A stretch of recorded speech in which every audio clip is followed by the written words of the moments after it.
Protección particular del Divino Niño. La fama de estos acontecimientos se extendió bien pronto en la ciudad y aún en todo el país, y la atención de los fieles se despertó, de suerte que el niño Jesús de los Carmelitas comenzó a hacerse célebre por sus maravillas. Las crónicas de esta época refieren gran número de rasgos de la poderosa protección del Salvador.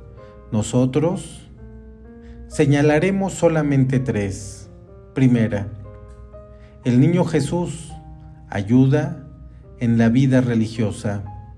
En la época en que la estatua se restauró, enviaron un religioso extranjero a Praga, a donde llegó murmurando, pues olvidado de los compromisos solemnes contraídos el día de su profesión, disgustóse de la vida religiosa y concibió el proyecto de abandonar el camino estrecho de la perfección para volverse al mundo.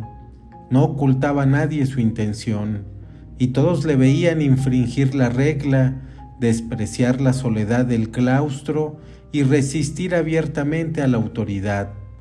Los religiosos se hallaban muy afligidos con este escándalo y emplearon cuantos medios pudieron para atraer a esta oveja perdida, mas las oraciones, las súplicas y las amenazas nunca pudieron conmover este corazón endurecido. El superior, afligido, recurrió al niño Jesús de los padres carmelitas, celebrando muchas veces la misa delante de la Santa Imagen y pidiendo a los religiosos que uniesen sus oraciones a las suyas.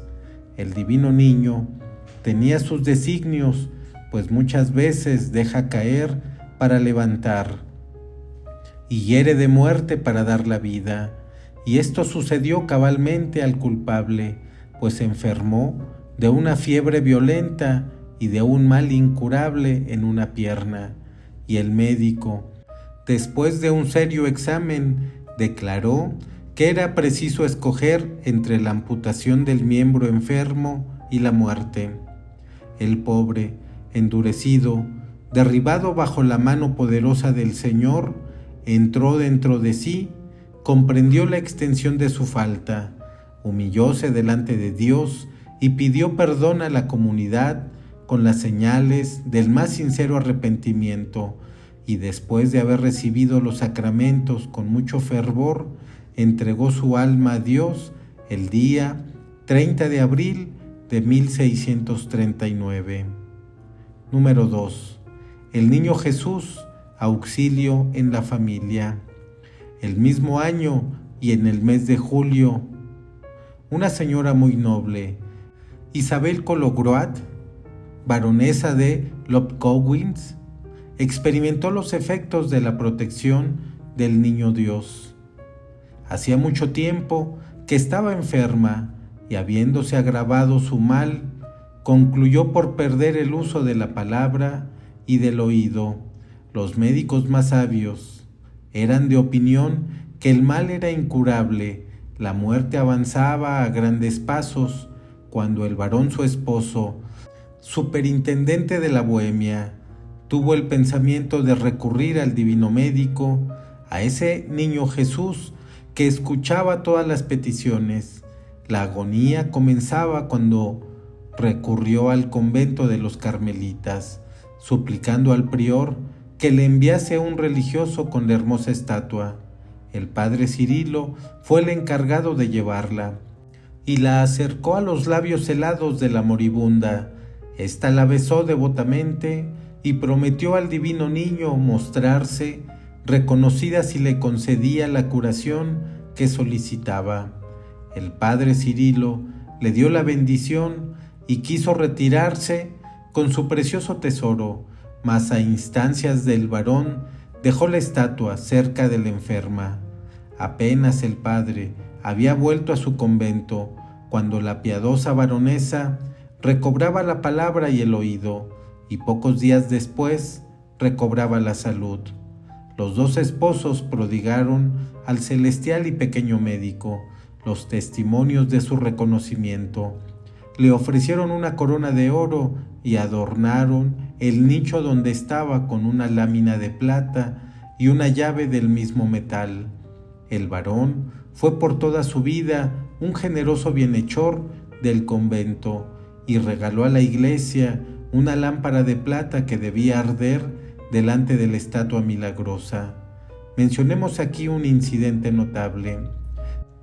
Después de su curación, la baronesa quiso ir al campo con su esposo el 2 de agosto de 1639. Todo estaba ya listo y una magnífica cabalgata esperaba a los nobles viajeros.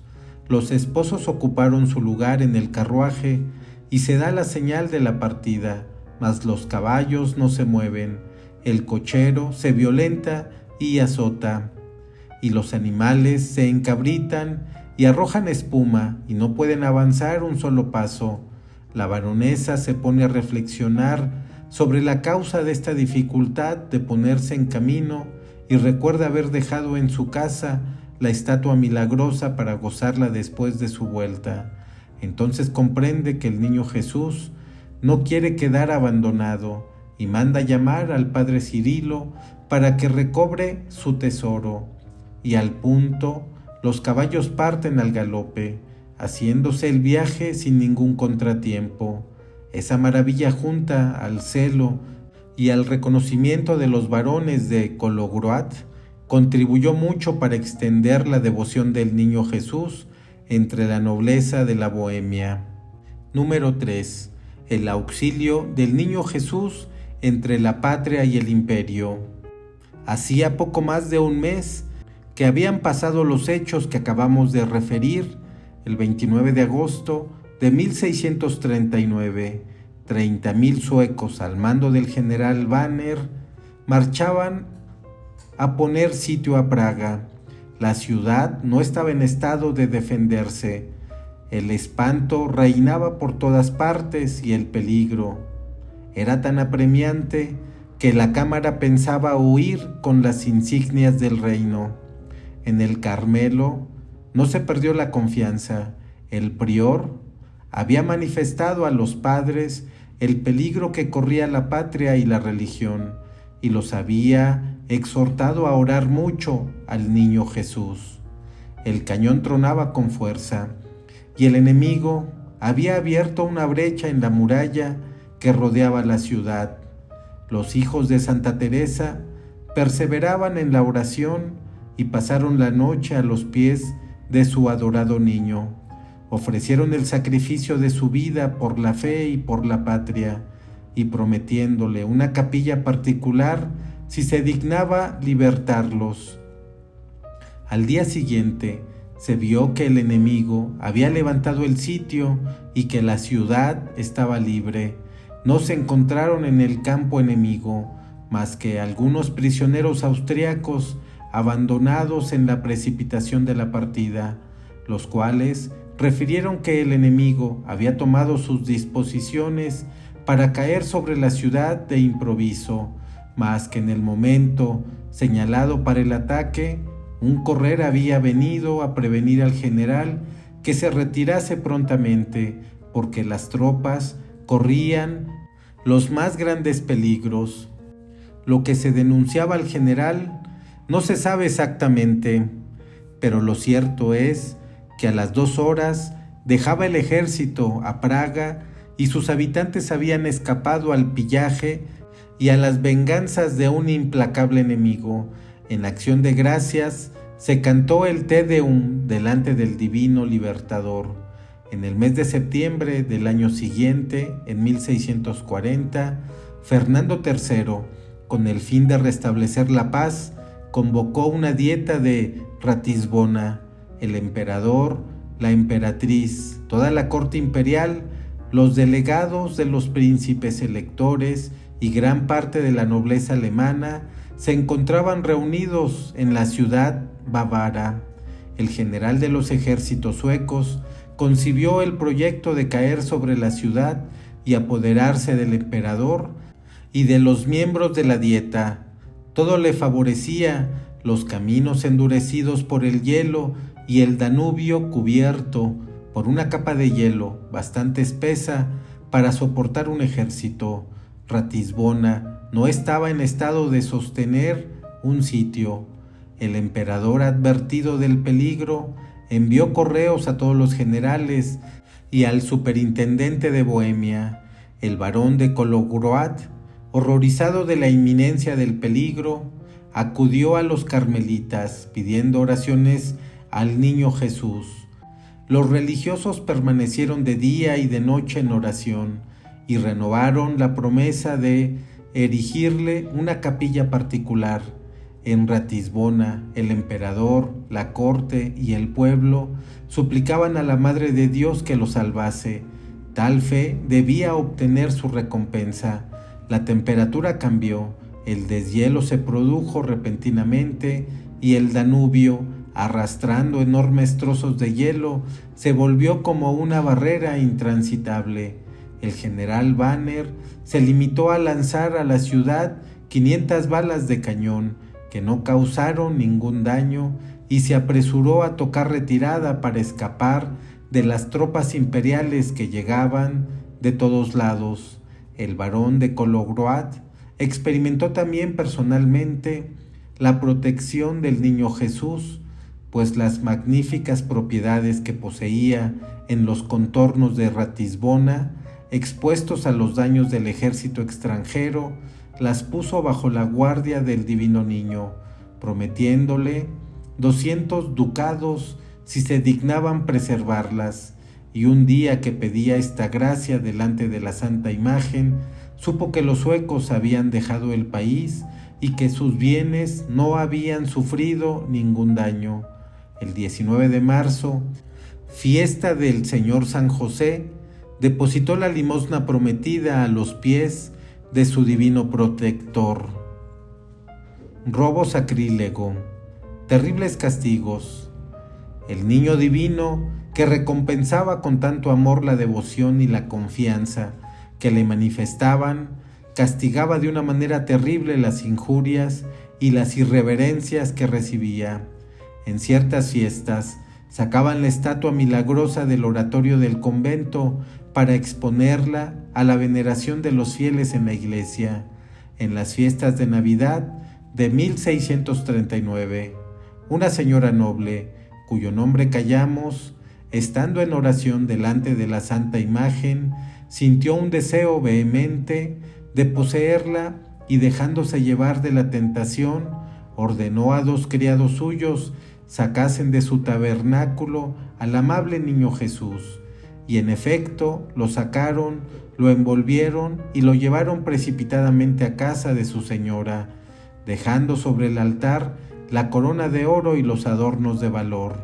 El padre Cirilo, llamado a la iglesia para las funciones de su ministerio, notó el acto del nicho vacío.